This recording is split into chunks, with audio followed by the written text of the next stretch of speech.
Salam Bapak Ibu Saudara-saudari yang dikasihi Yesus dan yang saya kasih, berjumpa kembali dengan saya Pendeta Rizky Lubis. Kali ini kita akan membahas sebuah video yang lagi memang diperbincangkan oleh banyak orang. Tetapi sebelumnya saya ingatkan buat saudara, jangan lupa ya untuk subscribe, like, beri komen yang sopan, and share. Ya, bagikan ke banyak orang, saudara, Bapak Ibu sekalian. Bapak Ibu sekalian, tadi saya melihat video ini disampaikan dalam pembicaraan oleh Pak Joshua Tew. Maksud saya video ini ya, videonya Pak Joshua Tew. Mari kita saksikan video yang berikut ini. Kok beliau ini ingin mengakhiri pelayanannya di masa tuanya dengan apa ya, terjun bebas dengan kesombongan. Bagi saya ini pernyataan-pernyataan beliau adalah sebuah proyeksi kesombongan, keangkuhan, yang menganggap diri paling benar sendiri, hebat, dan seolah-olah hanya dia dipercayakan Tuhan untuk mengawal kebenaran di seluruh Indonesia atau bahkan di muka bumi, ya. Sehingga tafsirannya saja, pemahamannya saja yang benar, sementara pemahaman orang lain terhadap Alkitab itu sudah pasti salah. Apalagi dari kubu karismatik. Nah ini, memang dari dulu saya lihat sih Pendeta Stephen Tong anti karismatik banget. Pak Tong, itu virus yang lebih berbahaya dari corona loh Pak Tong. Ya, virus anti karismatik. Ini contohnya ya. Ini dalam bentuk voice, rekamannya, suaranya, tapi didahului dengan slide script seperti ini. Yang pertama saya bacakan ya.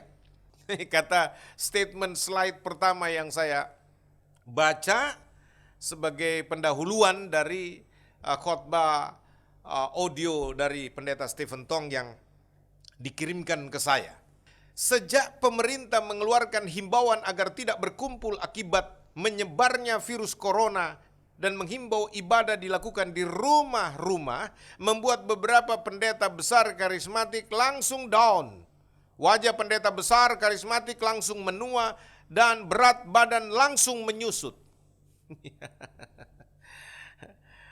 Ini belum apa-apa sih. Artinya saya perlu kasih tahu, Pak Tong, nggak ada urusan dengan pendeta karismatik begitu diperintahkan gereja tutup, lalu di rumah nggak ada ibadah, lalu kemudian mereka langsung down. Bukan, downnya kami ini para pendeta karismatik. Karena apa? Kasihan itu jemaat tidak mendapatkan penggembalaan sebagaimana layaknya.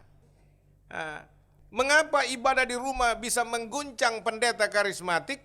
Sebab dengan tidak berkumpulnya jemaat di gereja, maka otomatis uang persembahan dan perpuluhan akan menurun drastis. Dan dengan ibadah di rumah saja membuat ilmu sugesti yang dipraktekkan salah satu pendeta besar karismatik di gerejanya tidak mempan lagi.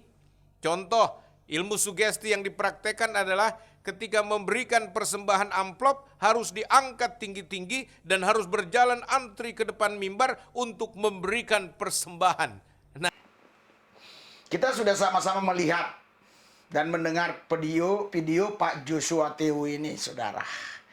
Jadi Pak Joshua Tew tadi mengatakan bahwa dari hasil pemantauan, penyidikan, penilaian, dia memberi kesimpulan bahwa Pak Stephen Tong ini anti karismatik. Benarkah beliau ini anti karismatik? Saya katakan sangat benar. Sangat benar beliau ini anti karismatik ya. Kenapa? Karena semenjak saya percaya Yesus, mengikut Yesus ya. Saya dulu waktu pertama kali mengikut Yesus, meninggalkan agama saya Islam, saya suka baca-baca buku beliau. Ya. Tapi saya lama-lama mulai kurang begitu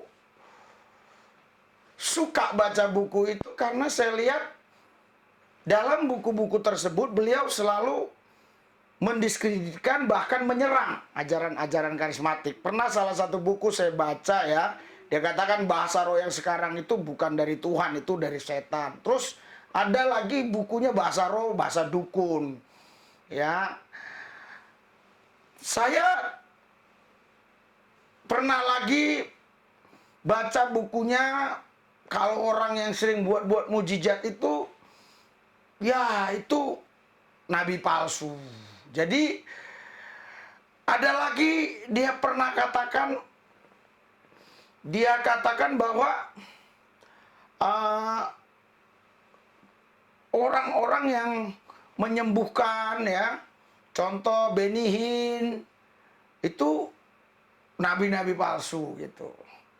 Dan ada banyak lagi yang lain-lainnya yang dia sebutkan. Jadi saya mau katakan kepada Pak Stephen Tong ya, janganlah begitu. Ya. Anda tahu nggak arti sesat? Pak Stephen Tong harus tahu arti sesat ya.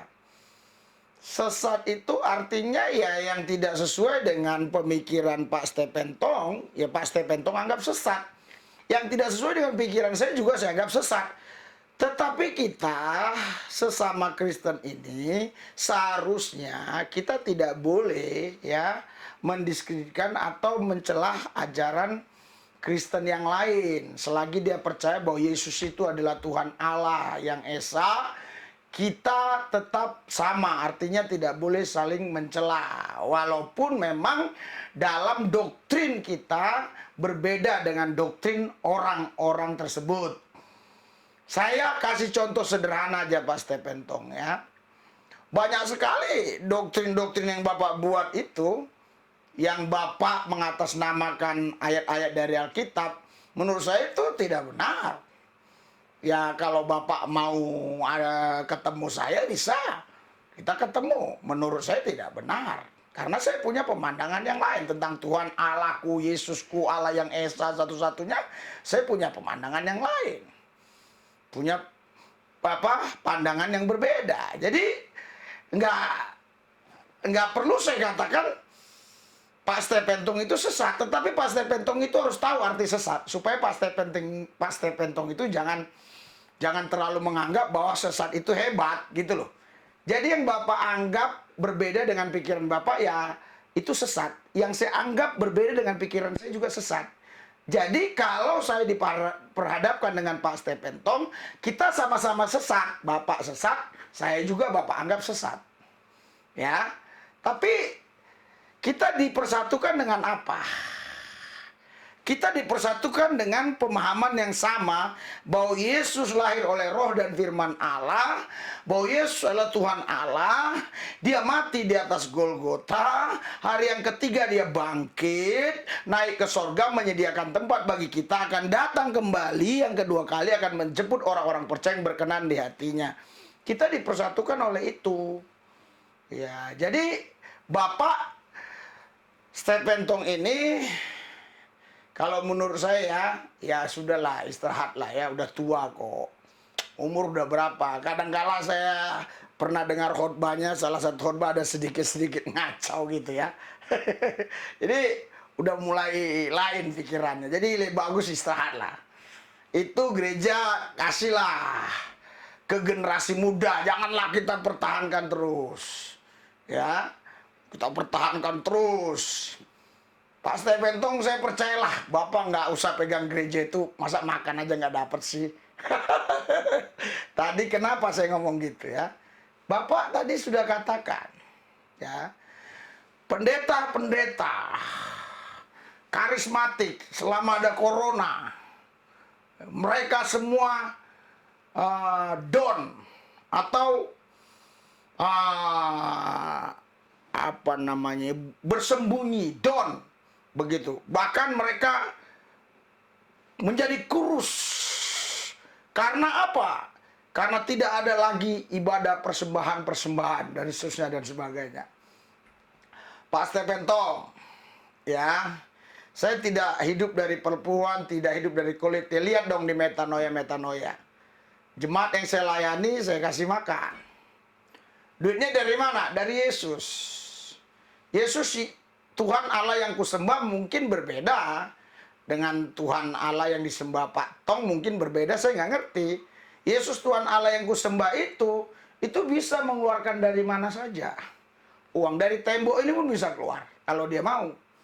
Ya, bisa. Jadi jangan Pak Stephen Tong bilang, jangan Pak Stephen katakan pendeta-pendeta karismatik ya selama corona tidak ada ibadah mereka down, tidak ada pemasukan. Jadi tubuhnya makin kurus. Pak Stephen Tong, Bapak masih terima uang dari gereja nggak? Maksudnya ada nggak gaji dari gereja? Jawab ya. Saya sudah banyak mengkantor Bapak, Bapak nggak jawab. Masih dapat nggak dari gereja? Coba saya kasih waktu setengah menit. Saya kasih waktu setengah menit. Jawab Pak. Ya, saya tidak digaji gereja sepeser pun dan saya tidak makan uang dari kolekte, saya tidak makan uang dari perpuluhan. Dari mana? Dari Yesus. Ya, saya doakan orang, tanahnya laku, saya dikasih mobil. Saya doakan orang, anaknya sembuh, saya dikasih mobil. Dikasih uang, saya beli mobil gitu loh. Saya doakan ini, saya dikasih uang, saya beli rumah. Saya doakan macam-macam mujizat. Jadi bukan dari jemaat. Ya, Pak Stephen Tong, jangan membenci karismatik. Jangan Pak Stephen Tong, jangan ya. Saya harapkan Pak Stephen Tong ini berubah. Jangan benci lagi karismatik. Oke, terima kasih buat Pak Joshua Teo yang telah juga memberikan pencerahan. Saya tidak panjang lebar, saya hanya mengingatkan saja pada Pak Stephen Tong, jangan membenci karismatik. Kita sama-sama menyembah Yesus Tuhan Allah yang Esa. Tuhan Yesus, aku berdoa buat Pak Stephen Tong, damai sukacitamu Tuhan yang melampaui segala akal memerintah di hatinya. Saya tidak tahu kenapa dia selalu menyerang, membenci karismatik, saya tidak ngerti. Apakah dia tidak paham arti karismatik? Terima kasih Tuhan Yesus. Dalam Yesus yang kudus saya berdoa. Amin.